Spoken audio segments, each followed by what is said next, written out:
Then I took a smidge and applied it down there. This One's Wife. A total joke. More evidence that demonstrates that this one's wife's attempts to be taken seriously repeatedly fail. That the vast majority of individuals look on her and see her as a non-entity that is to be laughed at. This time, Mike Hammer writes in Touch Weekly, "This one's wife's Hollywood aspirations are backfiring on her. She's become a total joke." Another media outlet that decides that it is appropriate to have a pop at this one's wife. This one's wife's dreams of showbiz glory have crashed on the rocks of reality, according to insiders, who exclusively tell In Touch that Prince Harry's wife is being laughed out of Hollywood after a series of new disasters. Sources say the former Deal or No Deal suitcase girl is now getting the cold shoulder from A-list buddies as her overblown efforts to become a star run into big trouble. Well, I don't think it's a recent occurrence that she's been getting the cold shoulder from the A-list. This is something that has been going on for some time, and of course wounds her. She, through her delusion, believes that she is A-list. She believes that the A-list is something that she should be involved with. She believes that the A-list is her natural home, and for them to turn their back upon her, not return her calls, not respond to her texts, remember the individuals at the party laughing about how desperate she was to hang out with A-listers, all of that wounds her and threatens her need for control. The article continues by explaining, "This one's wife is scrambling to save her new, much-hyped podcast deal after honchos put it on ice, fearing it would be eclipsed by her freshly launched lifestyle brand and Netflix cooking show. This one's wife gets greedy," a high-level palace courtier tells In Touch. "She wants everything all at once, and it's backfiring on her again. She's become a total joke and is overplaying her hand." Well, it's no surprise to learn that this one's wife is greedy. Driven by an absence of boundary recognition and a rampant sense of entitlement, she behaves very much like Veruca Salt. She wants it all and she wants it all now. She stamps a cloven hoof. She expects everybody to anticipate her needs, to understand what she requires. Her magical thinking tells her that people should automatically know what she requires, that she shouldn't actually have to tell them. It sounds extraordinary, but that's how the mind of the narcissist works. It seems strange to you, as a non-narcissist, to think that somebody could actually think in such terms, but they do. She believes that people are fascinated by her, that they want to be with her, that they want to be like her, and that everybody around her ought to be catering to her needs, be thinking ahead as to what she wants, what she requires. She truly believes herself to be so special because the narcissism imbues her with that. She doesn't see her shortcomings or her failings. What she does is that she believes that she merits such attention, and she can't understand it when people don't jump into action straight away for her. A failure on that part marks that individual down as a treacherous person. If you truly cared about me, you would do what I want. If you loved me, you wouldn't question me.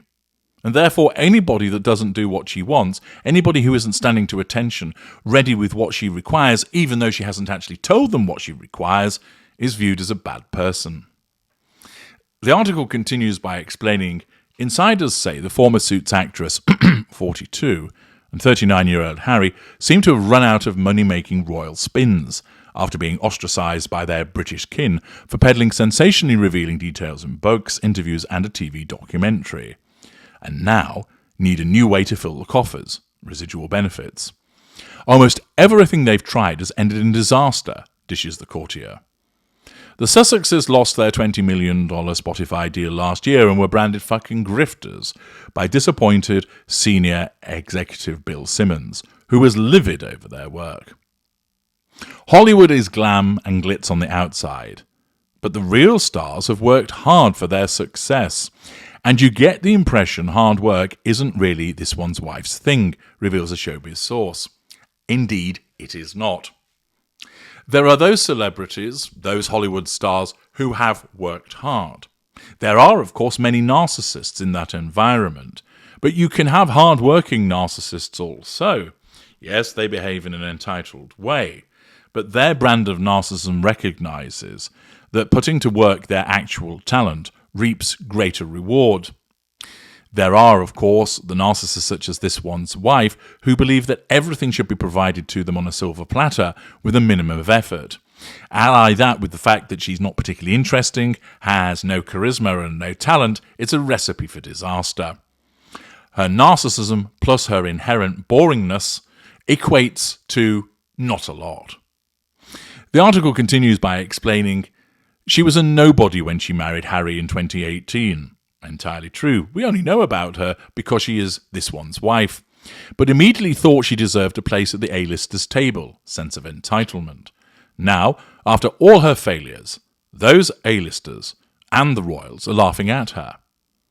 In her latest embarrassment, this one's wife launched her lifestyle brand, American Riviera Orchard Retirement Homes, by sending jars of homemade strawberry jam to 50 acquaintances and internet influencers. But the promotion turned cringeworthy when sharp-eyed web surfers noticed in social media postings that the labels on the fancy jars were peeling off. This one's wife had the opportunity of a lifetime. By marrying a real-life prince, says the palace courtier, she had the potential of being in the world's spotlight forever just by accepting her royal role. But she gave that up for bigger things, and now she's flogging jam. No wonder people are laughing on both sides of the Atlantic. We hear Harry's laid down the law. He's mortified by the blowback over their sketchy projects and is insisting he won't tolerate another show business disaster. If the new projects go belly up again, they are going to have to find new ways to pay their bills, including crawling back to the royal family. Sources say this one's wife began overreaching in February when she announced a development deal with Lemonada Media, a female-founded company whose mission is to make life suck less. She's on board to host inspirational content as well as relaunch her Archetypes podcast, which was axed by Netflix last year after just one season. I think they mean Spotify, actually. Then, just a month after joining the media firm, she unveiled her American Riviera Orchard Retirement Home brand, along with an upcoming show for Netflix, which is said to focus on cooking, gardening, entertaining and friendship. That clearly didn't go down well with Lemonada, notes the palace source. Collateral consequences. Note, the need for control in the moment results in a collateral problem. They surely expected to be this one's wife's priority project, but she must have decided she had bigger fish to fry with Netflix. I'm told the Lemonada execs put the brakes on her new podcast until 2025 at least. It's another miscalculation by this one's wife. Now, the wheeler dealer is said to be frantically struggling to hold it all together. This one's wife's new ventures are destined to fail, says the courtier. She has no experience in building a brand, and someone must tell her she needs to be more likeable to be marketable. If the public doesn't like you, they won't get behind you. No amount of money you throw at the problem will make it go away. This one's wife is a control freak who's finding out you can't order someone to like you. She should have learned that lesson during her disastrous time at the palace, but she's too blinded by her own ambition to see it. Well, in actual fact, she's too blinded by her own narcissism to see that she's unlikable and that she's at fault. But here we are with another publication that hits that nail repeatedly on the head with regard to why she fails and what she's failing at. And it's more problems for this one's wife and yet more threats to her control as the world continues to wake up to the fact that she is a total joke. I'm HG Tudor. Thank you for listening.